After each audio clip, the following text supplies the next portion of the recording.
Hello, everybody, and we'll be starting in just a minute. We have a lot of people who are waiting to enter, so we're just going to wait another minute or so. Okay, even though we're still having a lot of people join us, we are at the top of the hour, and we have a lot to cover. So I think it'll be advantageous for us to get started.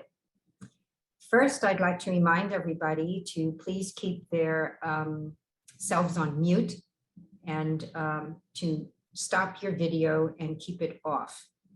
We are not anticipating taking any questions necessarily during this hour, although if time permits, we certainly will. And with that, I think we have ample time, however, to cover the topics that I do think are important to our industry. I'd like to introduce our panel.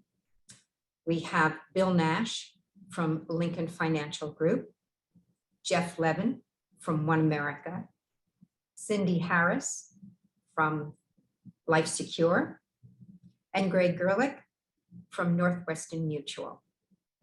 And before we even begin, I'd like to thank our panel for joining us. I think we kind of want to kick this off with, this is our second year doing the executive roundtable. And last year, the elephant in the room was certainly the pandemic.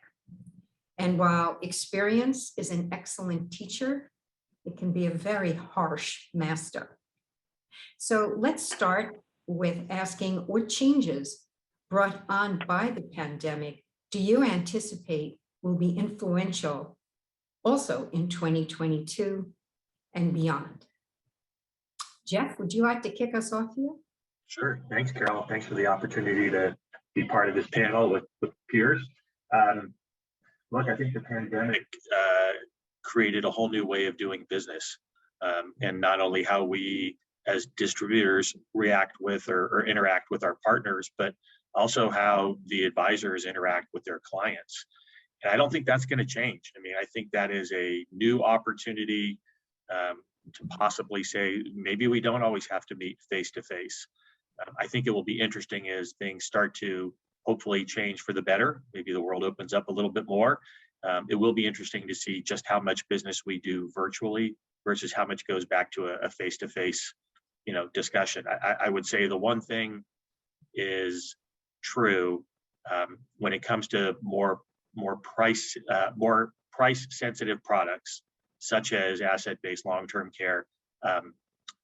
Those are not inexpensive decisions, and oftentimes I think that does warrant more of a face-to-face personal interaction. So we'll see, but that's how I would, I guess, start us off today. So thank you. Greg, how about you? What are your thoughts? Well, I'll thank you also for having me here on the panel. I hope we have a great hour here. I would echo Jeff's comments on distribution and productivity. I think productivity has increased a lot in this environment for us, and hopefully we'll be able to maintain that. One thing that might be a challenge is there has been a hesitancy for people to enter care facilities, over this period, or even have home care providers in their homes. And, those types of thoughts don't really soften the beachhead, for discussions about long-term care insurance. So hopefully we'll see a little bit of a rebound in people's perspectives and be able to overcome that over the course of 2022. And I think another thing is just the process improvements, not just on the field side, working with their clients, but once that application is taken and how it is being administered in the home office, we've seen a lot of improvements there, and hopefully we can continue those in this environment as well.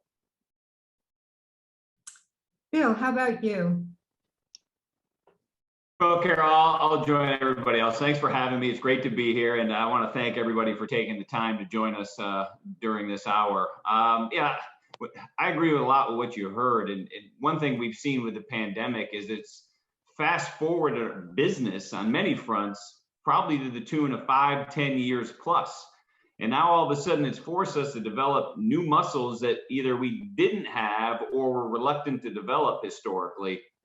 And that can be on a lot of fronts. I used to fly from Charlotte to Philly for meetings on occasion. Now we're realizing, hey, do we need to spend that time, energy, and money to be able to do that, or could we do it virtually? So I think you're seeing the role of virtual continue to develop. On top of that, I would add, I mean, technology alone, we would have partners who were very resistant to e-signature and e-delivery and certain tools that all of a sudden we had no other option but to adopt all that rather quickly. And then what we experienced is when people did that, they said, well, this is pretty good, actually. You know, I don't know why I was so hesitant, but let's do this going forward. So as we continue to develop, I think you're going to see a lot of that, you know, be retained. And then distribution, which I know we'll touch on a little bit later, you know, we've learned a ton, and the role that virtual and technology can play has been really, you know, long story short, a very positive thing that we'll continue to build on going forward. So it's touched all aspects of business for us. Cindy, anything to add here, huh? Well, I don't know. They stole all my thunder. But hey, never fear. I have something to add. So no, I would agree with what everybody's saying. LifeSecure started out as a technology company. So we started out like ahead of the game years ago, where we were too advanced with technology that the agents were reluctant to write us because they were used to that face-to-face sale across the kitchen table, right? So it's kind of caught up now across the industry. And I agree with what everyone said about if they wanted to, make sales and make money, they had to learn to sell electronically over the phone with e-signatures and all of that sort of stuff. We found something very interesting. We've been running training webinars. So we all know how to get on a webinar and listen in, but a lot of agents we found, and not all, many agents sell over the phone, but we found that there's a lot of agents that didn't know how to just start to set up a Zoom or set up a GoToWebinar. So we started doing trainings for the agents to teach them how to sell to the customer. So kind of what everybody else is saying, we're finding now a lot of our agents are going, and I think Jeff mentioned some of the higher ticket items when you're selling a bigger policy asset base, sometimes that is across the kitchen table, but with some of the smaller policies, which is more like the LifeSecure plan design, even with our ancillary products, we're having agents saying, we don't know that we're ever going to go back to selling face-to-face because now I can buy leads in any state, I can get referrals in any state, and I can just expand my business. And I know many of you on this phone probably were already doing that, but there's another segment that haven't done that before. And so they have really gravitated. And we have a lot of attendees on our webinars doing trainings to teach the agents how to set up their own webinars, such as this one. And then as far as LifeSecure goes, we've always had a few people in every division that have been remote workers. So it was, fortunate and unfortunate when the pandemic hit. We were already doing all of our, meetings were all with a camera, with a webinar type of thing. And so we had, underwriters, everybody, we had some in home office and some remote. So we actually switched to remote back in March of 2020. And we've not ever been back in the office, and we never missed a beat. So we just underwriting, still with LTC stuff in a week for simplified issue. So we will not be going back into our offices at all. So for us, so yeah, it's a whole new world. It's like it's what it is, and we've learned that hey, we can do this without spending all this money on the real estate and all this sort of stuff. So it's an interesting concept and what's going on. So. But I think it's, it is what it is, and we've all learned something from this, right? So yeah, so let me follow up a little with you, Jeff, because you mentioned that for the higher ticket items, but do any of the Salesforce find that they can use the Zoom and webinar to tee it up? And then when it gets down to truly actually the next stage of the sale, then maybe do. So what I'm asking is, are you finding that any of the distribution is kind of using a hybrid? They're using some technology, but they're still finding clients that will talk to them, get things set up, especially the younger ones, having done some of their research. They share everything on social media. Everything. So are you finding instances where you're getting this hybrid, or is it basically they're either going to do remote or they're still going to do the face to face? No, it's a great question, Carol. I think, and I don't think this is unique. I think what we are finding is people have figured out, as everybody's been saying, how to work in this new environment. And I think there is an opportunity, whether it's, a financial advisor that's doing an annual review, or even if it's bringing up a concept for the first time, there is an opportunity to start these conversations, much like we're doing today over a video conference or whatever it might be, and take that as far as both the advisor / producer are comfortable with their client, or maybe as far as the client needs. And at the point when someone says, I think I need to come in and sit down with you, look, as the world opens up, that's going to happen more and more. So I think, I don't know if it was Bill or if it was Greg. Look, I think all of us said it, including Cindy. We have figured out how to work in this environment, and we figured out how to be better with our time. And I think there's an opportunity to, just start these conversations virtually and, go where they need to go. It's a great question. And, as the world continues to open up, we'll see where it goes. So last year it was the pandemic. This year, the elephant in the room, I think, is the Washington Cares Fund. And of course, the potential, we heard yesterday from Diane, our Senior VP of Government Relations, that there are 15 states in various stages of discussions and forming committees and so on and so forth. Hopefully, lessons learned from Washington will be accounted for, shall we say. So as I'm talking about that, what do you see as the major areas that insurers and distribution need to influence, both in terms of the development of state and federal programs, because there are 3 of those out there too, to ensure that they are designed, to partner with our industry and of course be sustainable long term? Greg, you want to kick us off with that one? Sure. Nice, easy question. Yeah, we could spend the whole hour on this one, but I think the first thing that's important is that the state talks in advance about what are they trying to accomplish, because ultimately they do have an opportunity. You could do a front-end program like Washington did, or a back-end program like a Swazi proposal on the federal front. And what are you trying to accomplish, and make sure that you're designing a program that's going to accomplish what you'd like to do. And I think a big point here is that it's going to be beneficial for the customers if there are no gaps in coverage. So the benefit triggers, for a public program, it worked best if they're consistent with the benefit triggers that we have for qualified LTC insurance policies. And that way, if somebody needs services, they can kind of more seamlessly move from the public to private or vice versa.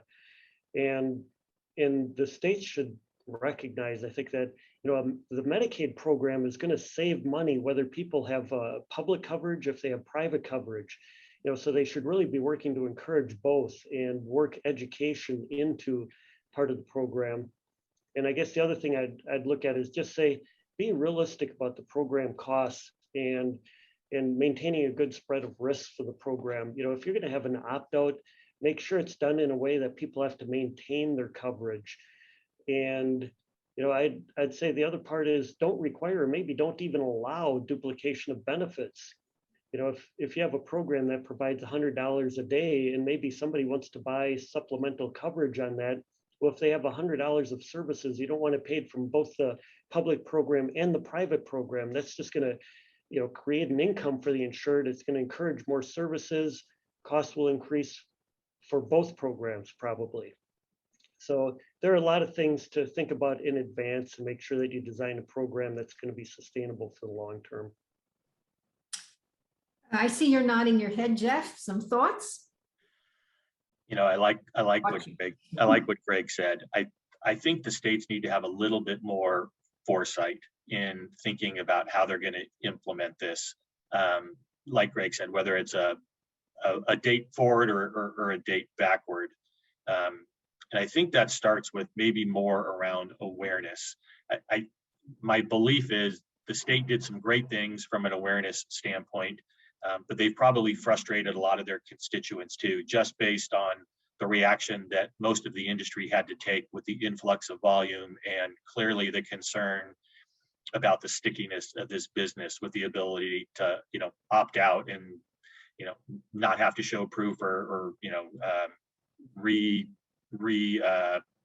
show on an annual basis that you have coverage in place. I think that's a concern. But I think and giving credit where credit is due, I think Washington did an incredible thing from an awareness standpoint. And it's not just, at the insurance producer level. If you think about it, they have really changed how we have to think about long-term care and who needs to be knowledgeable about that. What I mean is, it's no longer just the producer, right? They have raised a level of awareness with residents that residents are now going to be coming to not only possibly their insurance professional, but their financial advisor, their estate planner, their tax advisor. There are a whole group of people now that, from a professional standpoint, have been put on awareness that, hey, there is more to come, and this is something that I need to know. Even as a fiduciary, if this isn't something you focus on, now you're put on alert that your clients are potentially going to know more about this than you do. So I think it has created some interesting opportunities. I do think that states, the 15 potentially, Carol, that you were mentioning, I think those 15 states need to work closely with the industry or with our associations like NAFA to understand what worked and what didn't work, and learn from that, and not only help their constituents, but be good partners. Yeah, that's one of the reasons we formed the legislative working group, which all of you are a part of it, because having issues is one thing, but unless you can actually talk to various congressmen and senators and come from a carrier point of view, an advisor point of view, and even some of the employers who are now suddenly in charge of collecting money for the state. Hello, what's going on there? So Bill, any thoughts? I know that Pratt probably is coming into this as well. Yeah, no, I think everybody did a good job hitting everything. One, couldn't agree more. I think Washington had phenomenal intentions. Anything that brings this discussion to the forefront and really having a planning-based discussion on potentially one of the biggest challenges, we face as a country is great. Number one. But number two, as we heard and Jeff pointed out, the devil's in the details, right? And I think that Washington got out of the gate quickly, had great intentions, and didn't think through what some of the ramifications of their decisions were. My hope is, like you mentioned and everybody else, that the states learn from Washington and sit down with us to have a broader discussion around how to best implement this going forward. So it's with the right people for the right reasons, and the business stays on the books and coverage is there, because otherwise you lost all return on the investment and intent you had with this type of law. So great first step, but obviously we got to get to the table and tweak a few things. Yeah. Sarah, if I could jump in for just 1 second. Sure. I saw a question come up in the chat. I think there may be some people that aren't familiar with what happened in Washington. So just real briefly, in case you're not familiar, Washington implemented legislation. This is the state of Washington, implemented legislation that puts a payroll tax on individuals who do not have long-term care. So it's a 58-cent payroll tax. So if someone's making $100,000 a year, there is a $580 tax that will go toward a program that Washington has set up.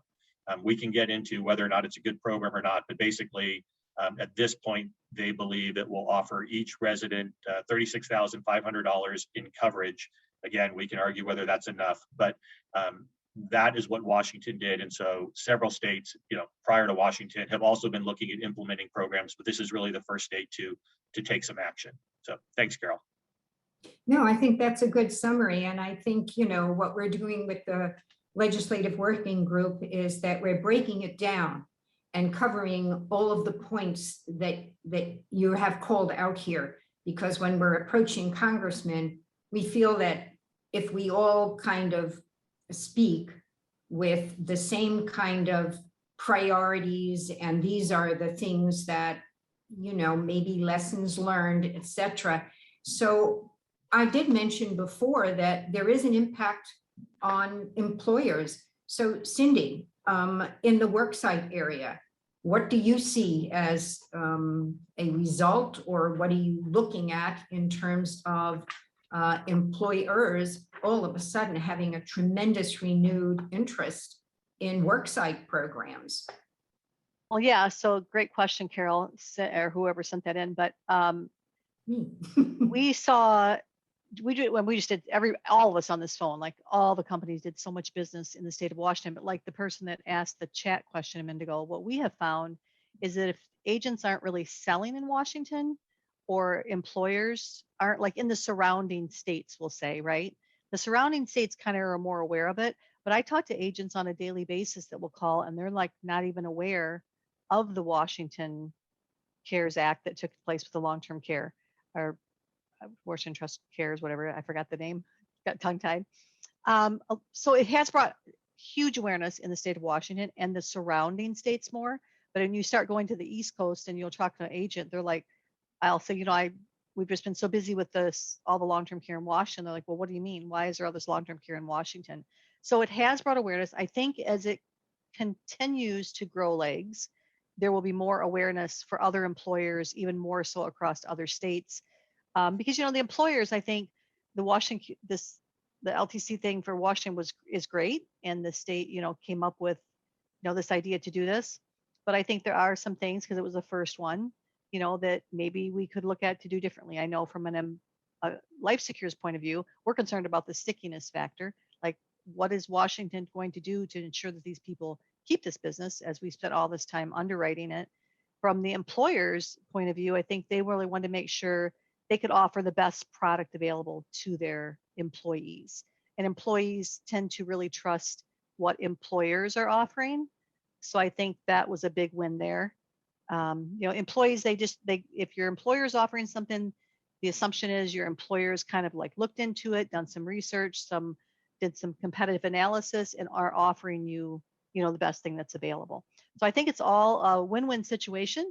I think right now, a lot of employers outside of the state of Washington, for us at least, don't have as much awareness as people in Washington or the surrounding states. Interesting, because I've been attending the California meetings, and they're certainly aware of some of the issues in Washington. So we'll see how that plays out. And California has a lot of influence in what happens elsewhere. So we'll see. That has a whole year of meetings and ideas. So hopefully the panelists, myself, and all the attendees who really have ideas and opinions will find themselves belonging in a place where they have a voice and they can contribute something to it. As far as worksite, is there anybody else, an employer awareness, anybody else who wants to comment on that, or should we move on? Okay. Carol, I'll just real quickly, say that part of the Washington program, the program was required to go out and educate employers because of their role in this. So I think that was a good step, and that really did raise awareness with employers. But even in a situation where, the state isn't necessarily offering an opt-out or something like that, it does create a great opportunity for the state to just educate people on LTC financing issues in general and what the public program does and doesn't do. And if the state recognizes, again, that the Medicaid program is going to save, whether it's public coverage or private coverage, they should be encouraging both. And the state's going to have to communicate to people anyway. They might as well add communication there. They have to talk about the new program, communicating to people. They might as well talk about LTC financing needs in general and encourage more people to fully address their needs. Carol, go ahead. I was just going to say, I think there is an opportunity, many of us will remember, good, bad, or indifferent, a lot of the state communications that took place when partnership first came around. And there were a number of states that did some pretty robust campaigns for their constituents. And I think there is an opportunity to learn from that as the state looks to potentially implement some type of an action, or maybe, develop a state program, whether it's voluntary, involuntary, whatever it might be, but that type of communication, it did raise awareness. And so whether they're looking to fund a program, push people to outside insurers, do some type of a partnership, that there's opportunity there. Before we leave that topic, because as one of the attendees just pointed out, that didn't include self-employed. So earlier we talked about the fact that so much of the distribution and your employees are now remote. And so now technology is going to become, because, in Washington, if Google has remote employees in another state and you have to be in the state to actually benefit or to qualify for the benefit, the fact that what you were talking about remote selling, remote employees, technology, it seems to me, is now going to be in a very important position, because it's going to affect what is considered an employee who's going to benefit from a state program that does or does not have portability. In this case, currently, it doesn't. So if I could get one of you to comment on that. Bill, you're very technology oriented, so. Well, my kids would probably argue that point, but yeah. I mean, I think when you look at technology and where we've come from, it touches many different aspects of the business. Everything from the client experience, right? I mean, we're getting used to being able to order a car and have it at my door in 5 minutes. Ordered Chick-fil-A, and the other day my daughter went to the door, and next thing I know, Chick-fil-A is there, right? So when you start thinking about our business, it's not the most friendly or easiest to do a lot of times, right? So when you start thinking about it from an advisor, an agent perspective, and client, we've got to continue to move forward, even though we deal with a certain amount of regulation that others don't have to deal with, to make that easier, right? I mean, I still deposit my check in the bank. My son laughs at me because he has checks laying around that he took a picture of and deposited. I haven't gotten there yet, right? But that's the type of experience people are going to get used to. The other piece of that is the role it plays in our day-to-day lives in terms of being more efficient, saving time. So as a business, one thing we focus on is how do we create time? It's our most valuable resource for us, all of you on the phone.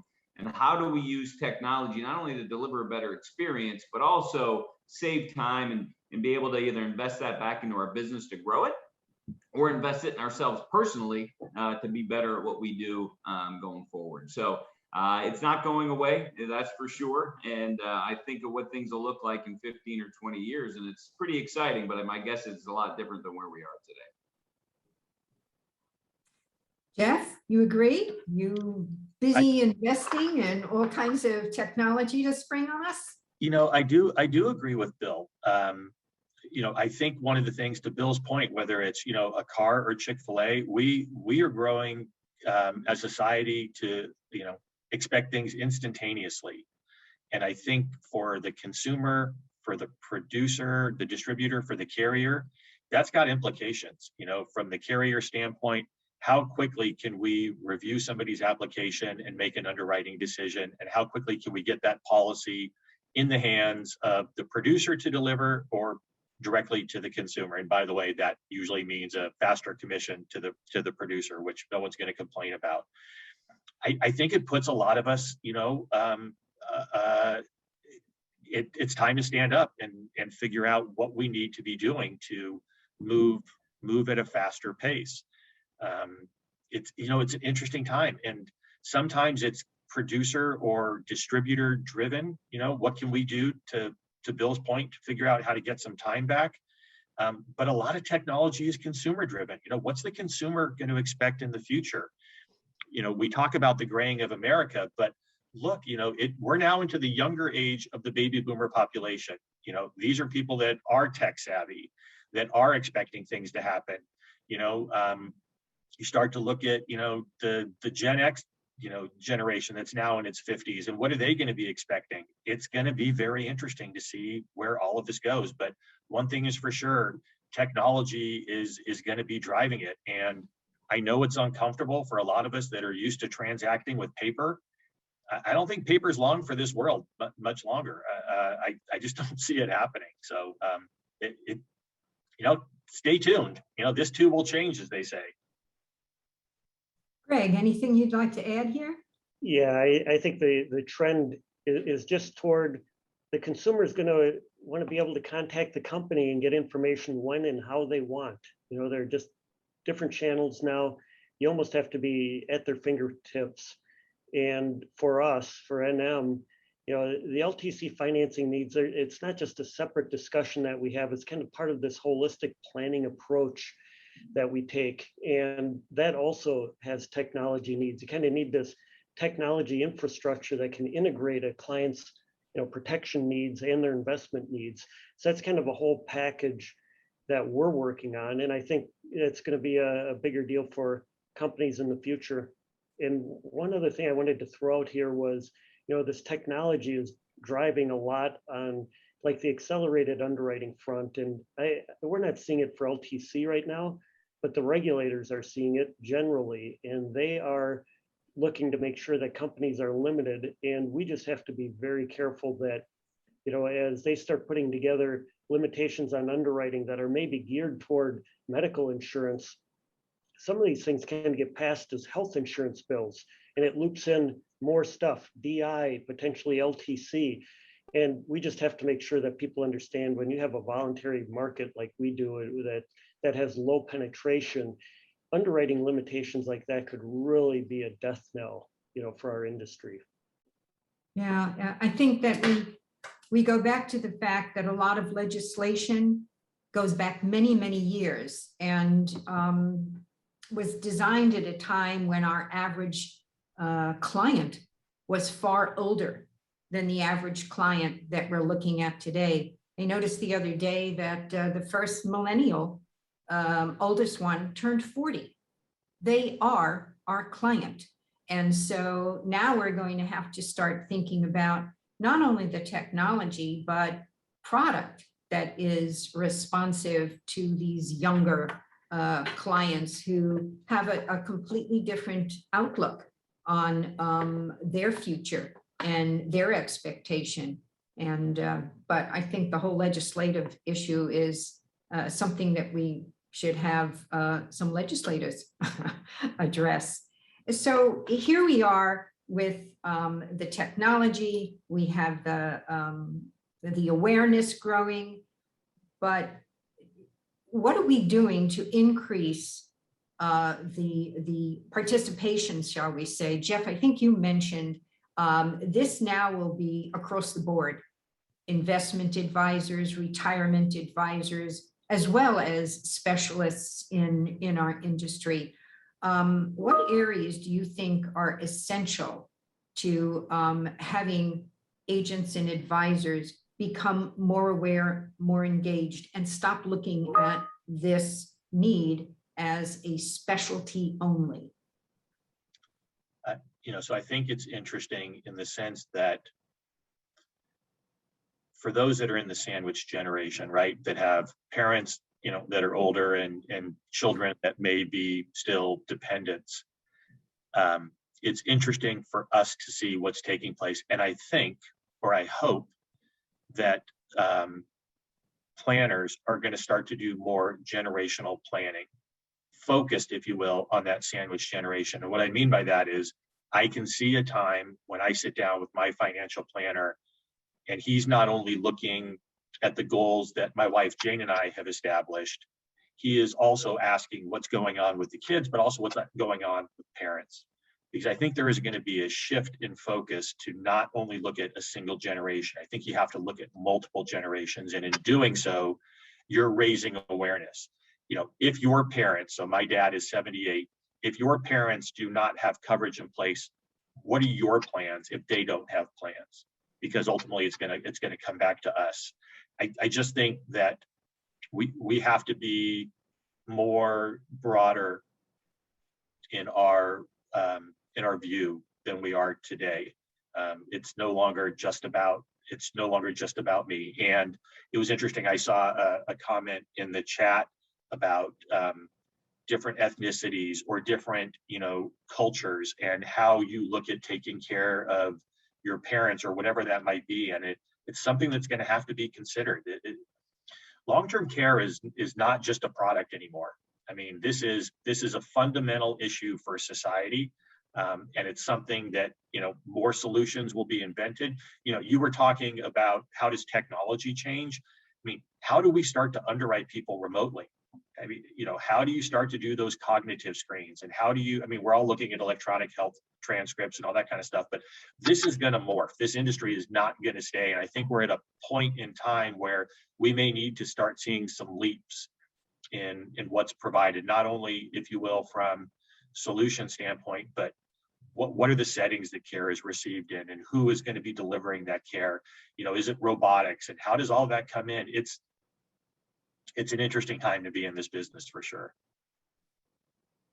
Bill, any thoughts here other than maybe wondering how your daughter is ordering up Chick-fil-A at the door and she's expecting to order up healthcare at the door and have the problem solved here? Yeah, no, it was, I was curious, no question about it when all that happened. Didn't know Chick-fil-A did that, but yeah, it's interesting times. It's really, I don't think there's any one silver bullet on that, right? Education is going to be important for advisors and agents who haven't embraced that business. Some of that, the ship is going to land on their beach, right? Because clients are having those experiences. And when you start losing clients, or one of the challenges we have in the industry is making the connection to the next generation and retaining assets. And if all of a sudden you haven't had that conversation with somebody, and half, a quarter, a third, 3/4 of their assets have been gone to long-term care, how do you think that conversation is going to go with the children around, hey, what do you think about sticking with me as an advisor, right? That's a difficult one. The technology aspect, that has to be bigger. And then lastly, and I see Ramona threw out a question and Jeff touched on it, is really the growth of options, right? To really grow the suite of products that exists out there today. In the long-term care space, we've been sort of, swimming in a pretty small pool. And to get more people to embrace that, we need to create more products. We had folks, we did business with roughly 1 out of 10 people who could do business with us, but we'd hear continually that, hey, you know what? Interest rates are low. My clients are 50. They believe over 20, 25 years, Bill, that the market, and I believe that, Bill, that the market's a better place to be. And historically, I can show you a lot of data. Okay, got it.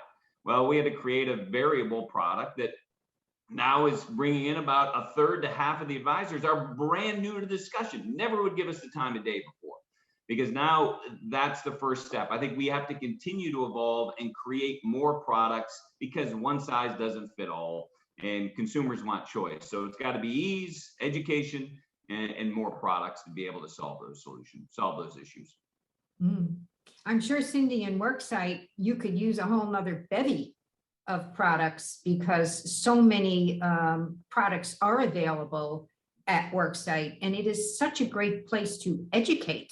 But you have to be able to say, this is a meaningful product, and have more than 1 or 2 choices. So I know that it's a big concern in the Worksite market, in having employee benefit brokers say, oh, that's not a specialty. That should be part of what we do. Couldn't agree more. I think there's a ton of opportunity at Worksite, different channels of distribution, having those conversations at the state level that we referenced a little earlier. Maybe there needs to be something unique. So there's a lot of places, and we're just scratching the surface. I think if you go back 10 or 15 years, we used to have to educate on the why you should have this conversation. Yeah, we're still doing some of that, but I think we're getting there as people have had personal experiences and understand the why. Now it's how do I have the conversation? How do I have that financial planning discussion, and which solution fits where to be able to solve what I want to do? And everybody has a different approach, right? So depending on whether it's single, married, trying to protect the kids, I want to leave money to heirs. So, and I think more choice will help get that, more education.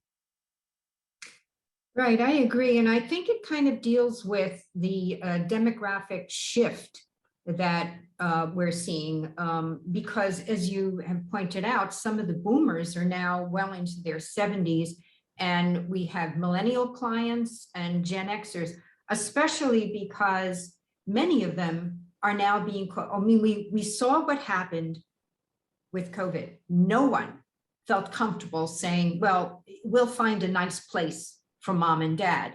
Now it's, I'm aging at home. I can't imagine. And as Jeff pointed out, we have certain ethnicities that would never consider putting their parents into a facility. This is going to be aging in place. Now, the place may be the parents' home, but it's still going to be aging in place. So we have this shift now, and I think that we are into what products are going to appeal to these different, shall we say, generations, because instead of just focusing on one, because of caregiving, because COVID scared a lot of us into saying, that's not something I feel comfortable with, we're going to see this shift. And so I'm just wondering, given how difficult, I mean, there are difficulties with creating new product, what kind of products are you going to try to envision going down the line to attract a bigger advisory audience, a bigger selling audience, and a bigger consumer audience? Anybody? Okay. I was going to say, Carol, I think we're all representative on the panel of the opportunities of where someone can purchase coverage. So clearly, at an individual level with an advisor, but from Cindy's perspective in the workplace, nobody jumps up today and says, "Oh, it's time to buy long-term care," right? It's usually because of an event. It's usually because you've gone through this or seen somebody go through this, and there's a trigger saying, "I probably need to think about this."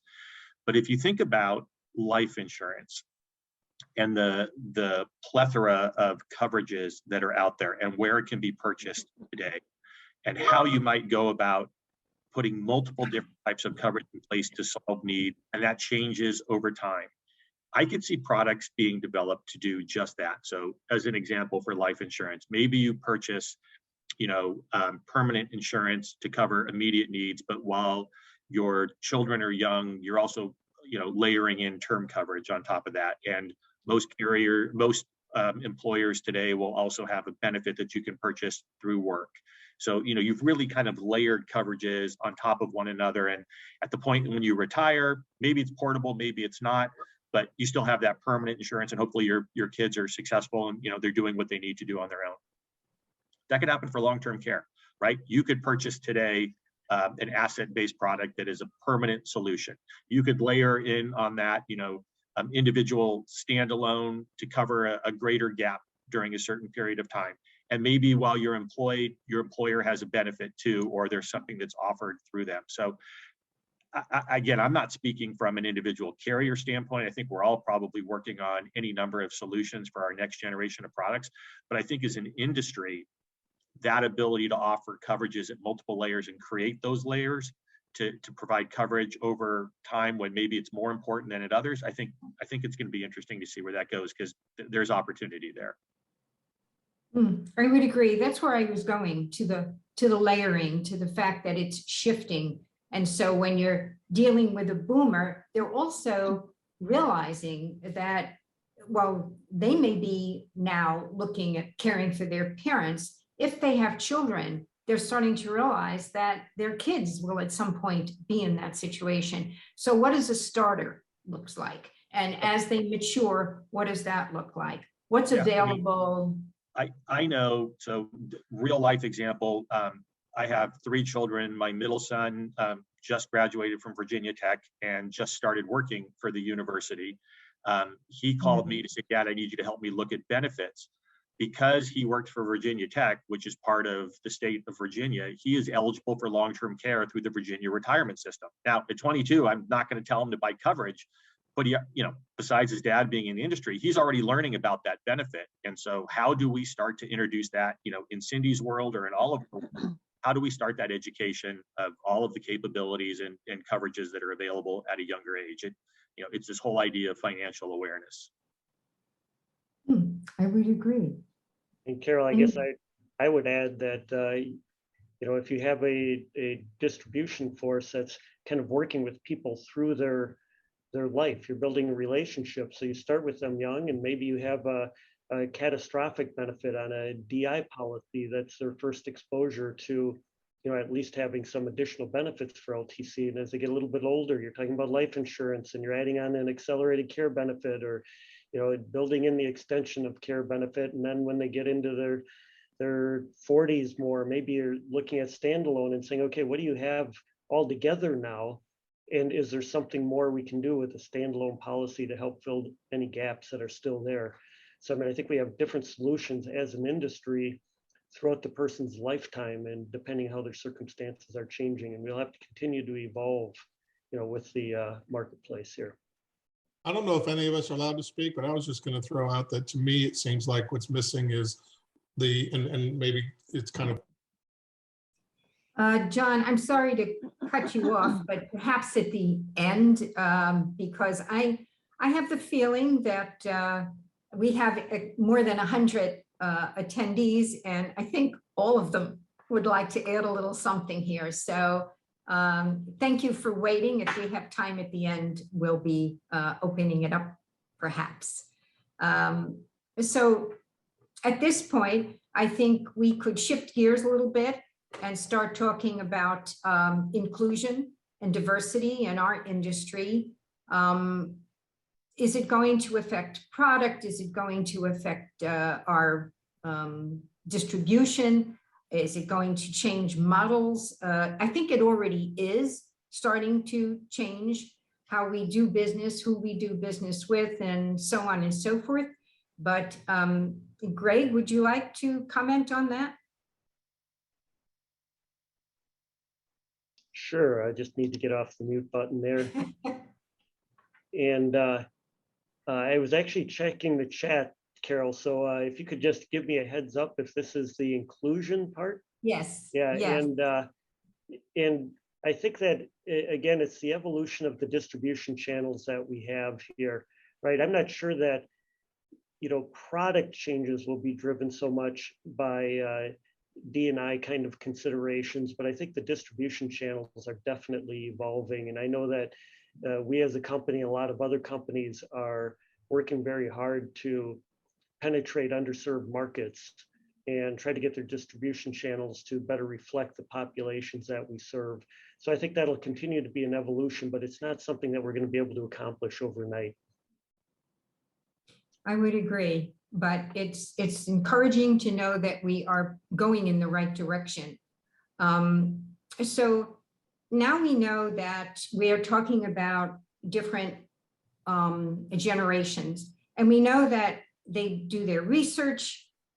Frankly, the younger generations, as I think Jeff mentioned, even the Gen Xers and Bill, with everything showing up at the door, we now know that so many generations access everything on their phone, and we're doing our business on laptops, etc. Are the companies concerned about the privacy aspects, about the security aspects, because they're accessing your company as well when they're sending things to you? Technology is great until it's not. And security and ransomware attacks, these are things that can be very concerning. Bill, would you like to remark on that? Yeah, I'll say it. I'm not the tech security expert. However, I do know from talking to our people, it's easily the #1 concern we have with the amount of ransomware attacks, and not to mention some of the insight we have around how much it's cost people, and some of those that are public numbers are on the low end. They're actually higher. So I do think there's that security aspect that's important. However, from a consumer perspective, I look at it, the security part's important. I don't know if that's going to hold back a consumer from engaging based on they voted with their feet the past 5 years, right? In terms of what they're using their phones and computers and iPads for, they're accessing, most people, everything. My dad's an exception. Yeah, he still doesn't have a phone or an email, but he's a rare exception. Most people want to use technology to make things faster, easier, and simpler. So I see that, happening. It's incumbent upon us as insurance carriers and distributors as well to help protect that as best we can from a privacy perspective. And I will say it is top of mind for every company out Bill, is it wrong for me to say I'm a little envious of your dad? there. He doesn't exist on the grid, so it's an interesting dynamic to say the least. Probably the only one on the entire call, including the attendees, who are safe. Cindy, any thoughts on that? Well, I mean, definitely there's, a big shift with everything. I guess we're probably LifeSecure is a little bit different than the rest of everyone on the phone here. We're a standalone long-term care company, right? And we do ancillary products. So we started shifting how we're doing things a while ago, a little bit sooner, pre-pandemic actually. So everything we do is online. So we don't even take a paper app for long-term care. We will take a paper app on an ancillary product. But like we're all talking about here, like Bill mentioned, the Chick-fil-A, I just found out last week you could order Chick-fil-A to your house. And I'm like, we're really excited. But, people are ordering cars from Carvana, from the vending machine, right? So everything we do at LifeSecure is all electronic. We do not accept a paper application. So what that means is it gets into our system faster. And our signature methods are all online, are all with like a cell phone, iPad. So we do all of that already. That's kind of what we do. But our products are not as complicated as, I don't want to say complicated, that's the wrong word. As robust, I'll say, is like Jeff's products or Bill's products. There's more dynamics to that, right? And Gregory with Northwestern Mutual, there's more planning. Ours are just like a simple standalone product. They're issued fast. We have found with people are so used to technology that we don't ever get things like they don't want to click that button. They want us to send the signature through electronically so they don't have to do something differently. And they can get their policies delivered, e-delivery. We send a message to their email. And then you got to be careful with security. And we're owned by Blue Cross Blue Shield of Michigan. So I don't know if anybody could be more secure than we are. We do testing every single month for all the employees and everything. So there's so many, and I don't mean that in a disrespectful way to anybody else, but I'm just saying it's like we are just like locked down, right? But we don't have that where clients say like, oh, I'm not comfortable with doing it this way. It's the way they would prefer. In fact, with our self-serve portals now, we're finding that a lot of agencies, they're actually doing like training, like a video call to train on a product, because people want things when they want it in our space. So if it's midnight and a person that's 35, 40 years old wants to go buy a long-term care product or a different product, they can just go click online, do it in the self-serve enrollment and buy the product and click the button. And depending on the product, we underwrite, long-term care within a week for simplified issue. And our other products are jet issued either overnight or within 2 to 3 business days. So it's kind of, they get it instantly. So with that,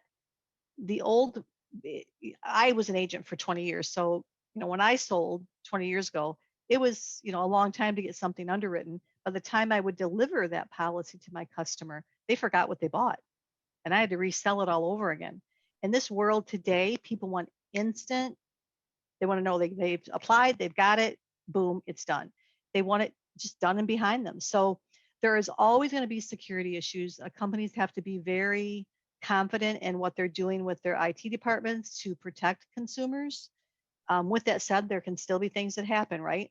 But our whole world has evolved, and that's just how things are done, is all electronically. We've taken our long-term care product and made it super simplified so that there's really, you got 4 choices. You pick plan A, B, or C, A, B, C, D. I don't even know my alphabet today, A, B, C, D. And the only option that you're picking is, do you want to add inflation to it? So the biggest thing with some of the products that we've sold in the past, and especially with traditional long-term care, like way back when there was like 25 carriers doing this, there were so many options that the decision became the consumer was too confused, so they didn't buy. You know, the last thing you ever wanted to hear was that was a great presentation. I need to think about it. That's like the kiss of death. You know, you talk too much and you overwhelm the customer. So we really did studied with like the LIMRA studies and found out what do people really buy. And that's how we designed our new plan designs, because the younger generation can look at it and they almost visualize it like a term life, and everybody kind of gets term life and understands it. So they can look at that long-term care product and go, you know what, I can start out, I think to Jeff said, to the layering concept and buy a little $50,000 benefit plan today because I'm young, because I really need to get life insurance, right? So there's in different parts of your life, there's different things that are priorities. So we've kind of did a different plan design that seems to be working very well. I think we've had it out for about 3 years now. But and from the technology aspect, I mean, we're all over that, and security is number one in LifeSecure's mind. So it seems to be going well. Good. Anybody have anything to add? Or I see that Claude has had his hand up for no less than 50 minutes. Claude, if it's a quick question, we would love to hear it.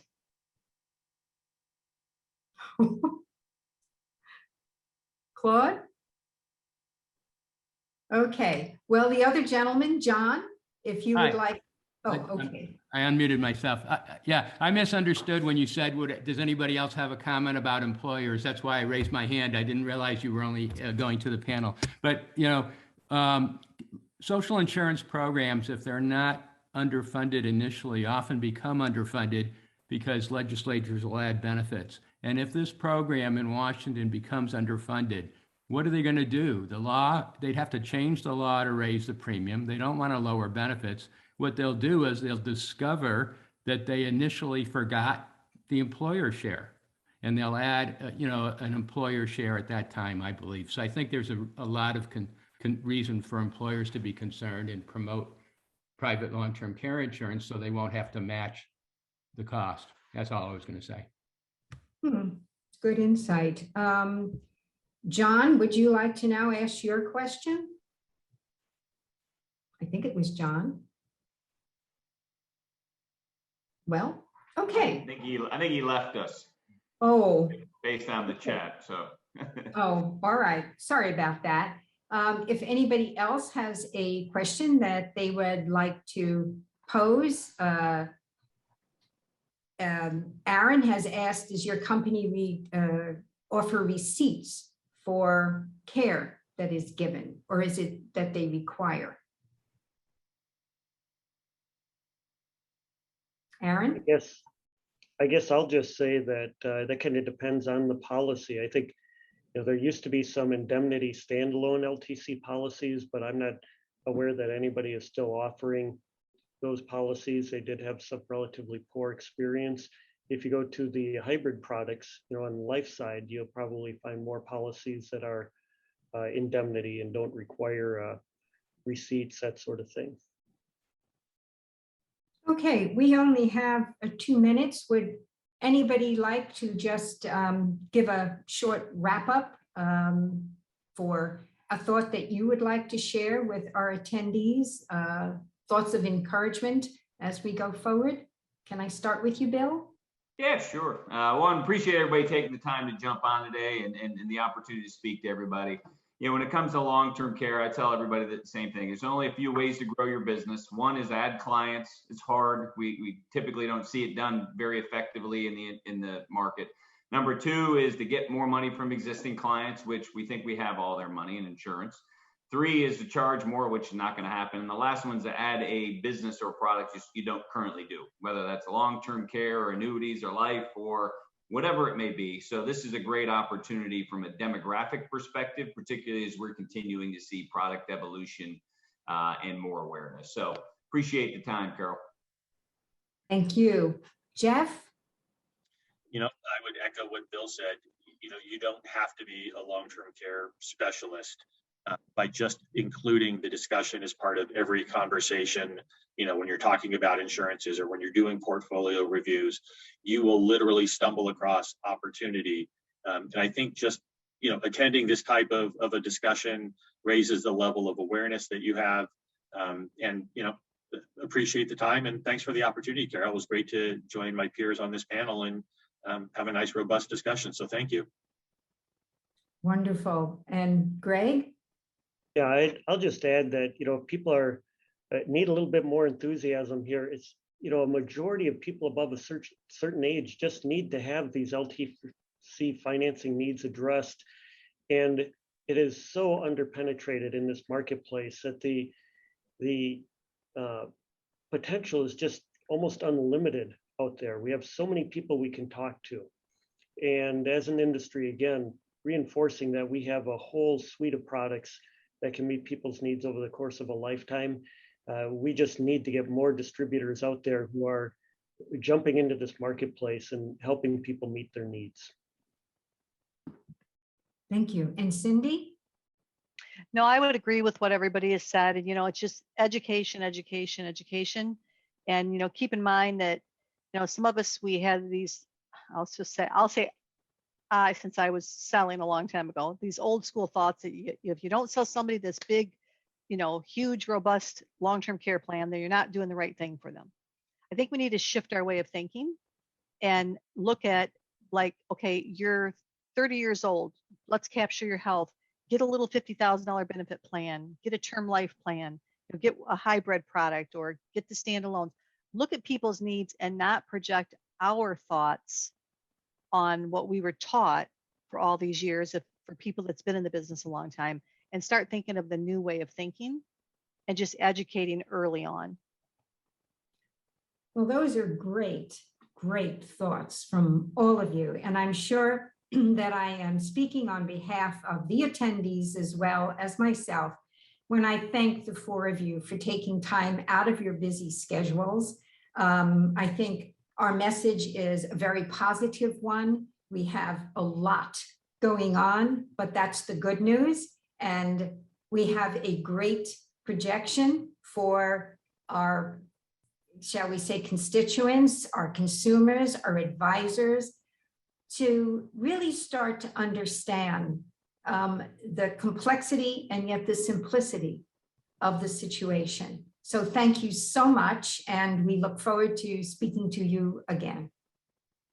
Bye now, everybody. Thank you for attending. Thanks, everybody. Thank you. Thank you. Have a happy Thanksgiving. Yes, to you too.